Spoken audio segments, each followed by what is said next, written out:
Let's place ourselves to the loving presence of God in the name of the Father, the Son, the Holy Spirit. Amen. Let us pray. Eternal Parent God, Creator of all things, Source of every good and perfect gift, you made us and you sustain us. We depend on you. We praise you, O God, for the gift of life. We thank you for making us able to think about life, meaning, and purposes. And most especially, dear Lord, we do glorify you for the love you have created in us. We also give you thanks, dear God, for calling Amir and Jen to be joined to one another in love. May your Holy Spirit empower them to perform and keep the solemn covenant they're about to make, and keep them ever growing in love for one another and for you.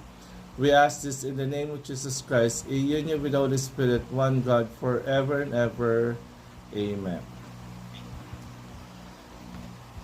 Yan, konti lang naman ako mag-sermon, 3 oras. Ay, hindi, joke lang, konti lang. Ito naman ay paalala sa kinakasal. There are 3 reasons why people marry. No? The first reason is that you want to bind together. In all religions, there are forms or rituals of a wedding. In this case, we call it the rite of holy union. Although hindi pa legal sa atin kasi wala pa tayong marriage equality law, hindi pa siya may lalagay sa PSA, pero hindi naman siya illegal or bawal kasi we're protected by freedom of religion. However, yung ibang couple nagagamit na lang yung certificate of holy union ng LGBTs Christian Church sa mga bansang merong marriage equality, no? Like US, Canada, Australia, New Zealand, sa Europe, no? As evidence of relationship or proof of togetherness. Sa atin, kahit hindi pa legal, nagagamit ng iba naman sa insurance at saka sa banks. But other than that, hindi pa mapapalitan ng apelyido kasi wala pa tayong marriage equality law. The second reason why people marry is you want to present to everybody na ito si Amir, akin na to, ito si Jen, akin na to. That's why witnesses are important in a wedding, no? Kailangan talaga ng witnesses ang kasal. But legends will tell us that the first union was done in front of a son of a 2-person at doon sila nagsumpaan, no? Kaya nakagawa na ba kayo ng inyong sumpa? Susumpain nyo ng isa't isa mamaya? Ay wag naman, wag nyo naman sumpain. Magsusumpaan lang, ha? Panghawakan nyo yung inyong sumpa, no? Ang pangatlo, why people marry is they're seeking the blessing of God, di ba? Actually, pwede naman na kayo magsama, pero iba pa rin yung may pagpapahayag ng inyong pagmamahalan, paghingi ng basbas mula sa may kapal, no? Not on my might, but by the power of the Holy Spirit. I am just an instrument, no? Sa kasal na ito. I will not give you a false hope, Amir and Jen, that after this you will have happy ever after life, ha? I will not give you that false hope, but I'll give you this truth. There will be ups and downs of the relationship. There are people who will destroy you. There are people who will misjudge you. No? Deadma, ha? Focus on each other. Kung yung iba'y walang forever, kayo may forever. Kung yung iba'y walang forever, kayo may lifetime. It's the decision that we made. No? Masarap na may katuwang sa buhay. No? I will not give you a false hope also that after this you will have happy ever after life. No? Put God at the center of your lives. Yan ang importante dyan, no? Ito tayo nagkakasal tayo sa dalawang tao, pero ang Diyos dapat lagi ang nasa pagitna. If you need to go to church, you go to church together. Ang pinunta nyo naman doon ay si Lord at hindi yung tao. Amen? Parang ayaw nyo. Parang ayaw nyo. Charge to the witnesses. Beloved, you have gathered here the sight of God to witness the pledge of Jen and Amir to join together in this rite of holy union. By your presence here, witnesses, you accept responsibility. Say amen if you could do it.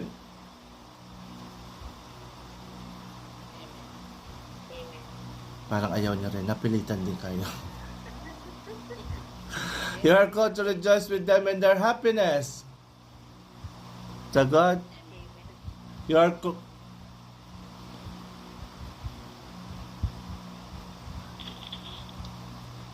to rejoice with them in their happiness. To help them when they have been trouble. No, wala tuloy ako dyan. Say amen if you could do it. Amen. To remember them regularly in your prayers. Say amen.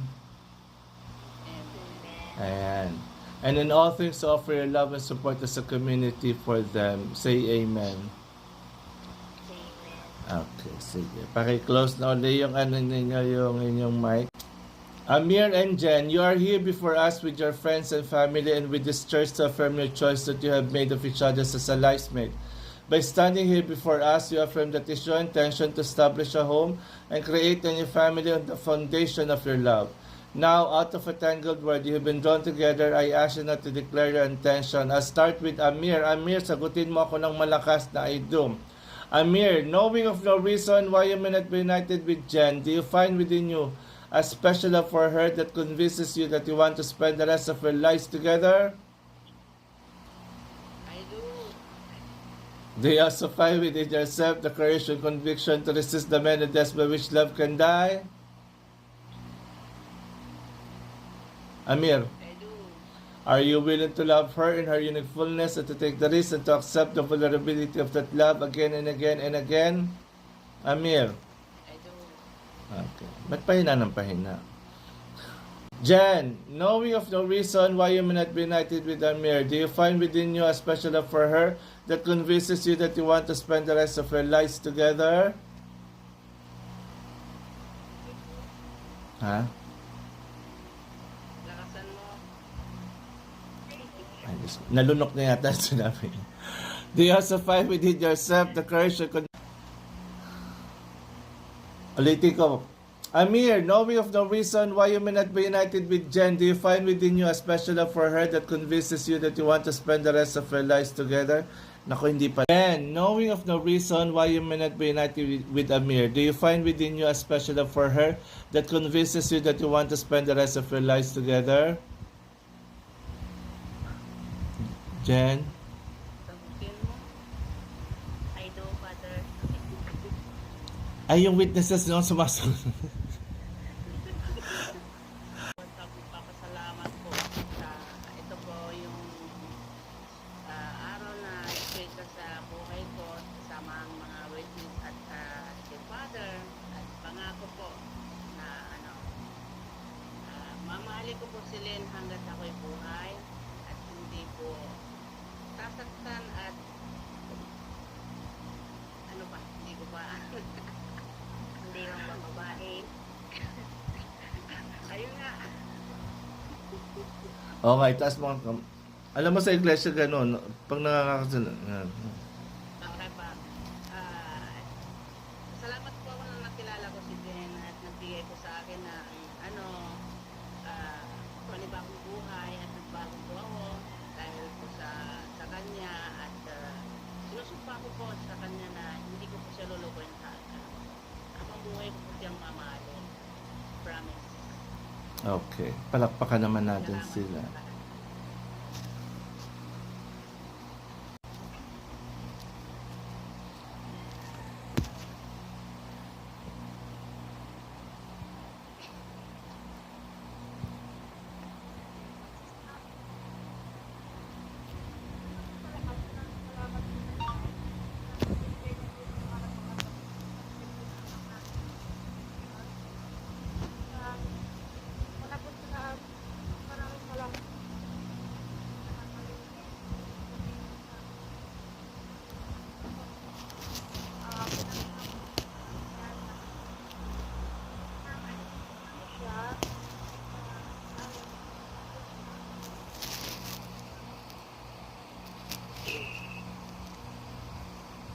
Okay.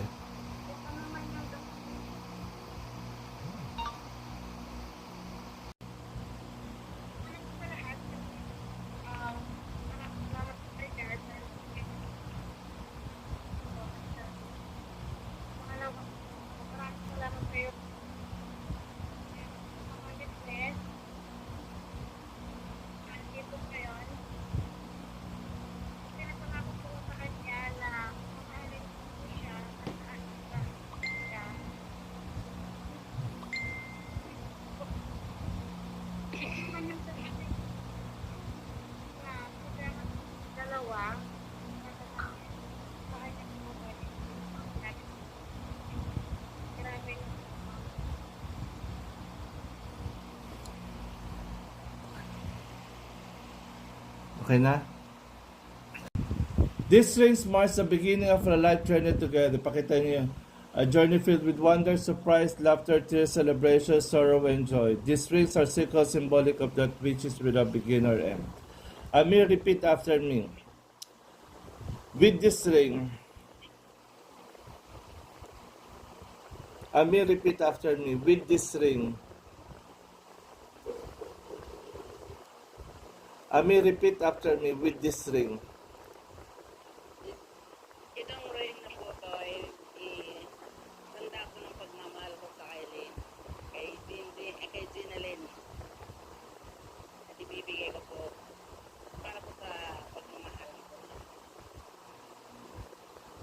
Okay. Ikaw, Len, ano sasabihin mo sa Singsing?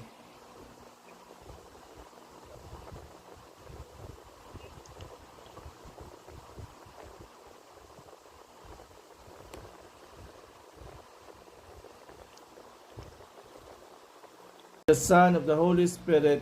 Amen and amen. Pronouncement by the power vested in me by the LGBTQ Christian Church in the Philippines, I now pronounce you partners in life. You may now virtually kiss each other.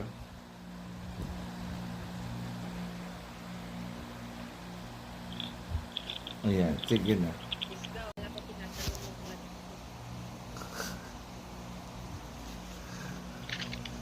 Sige na, ikaw na mag-advise sa kanila, magbigay ng payo or wish.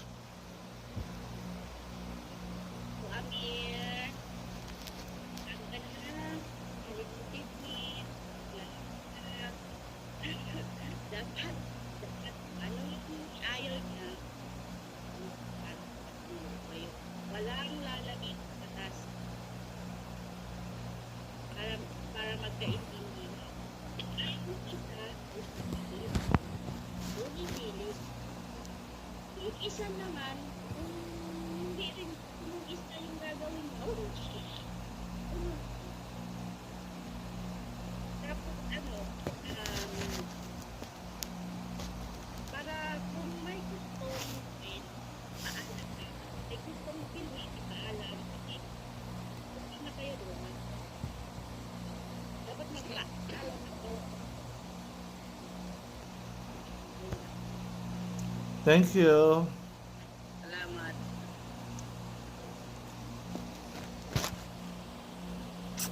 Yung nakaabaya. Yung nakahiga. Ikaw, Ineng naman. Yung pretty mo naman. Ano masasabi mo? Anong advice mo kay Amir?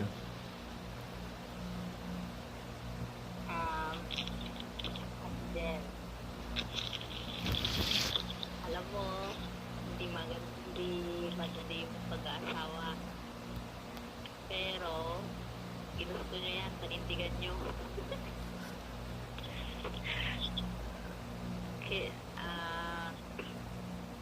sana, ate, yung desisyon nyo ngayon, pagdating ng araw na magsama na kayo, maging okay yung kalalabasan. Alam ko yung ugali nyo hindi magka-compatible,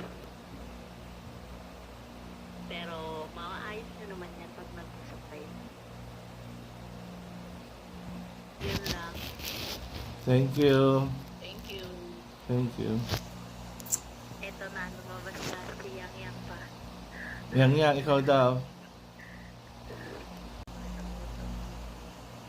I-block mo siya. Sa mag-aasawa, hindi naman mawawala ang awa. Basta sa Facebook, lahat naman ng problema may solusyon. Huwag bibitaw. Yun lang. Thank you. Salamat. Okay. Thank you everyone for attending. God bless you all. Congratulations. Thank you po. Bye-bye.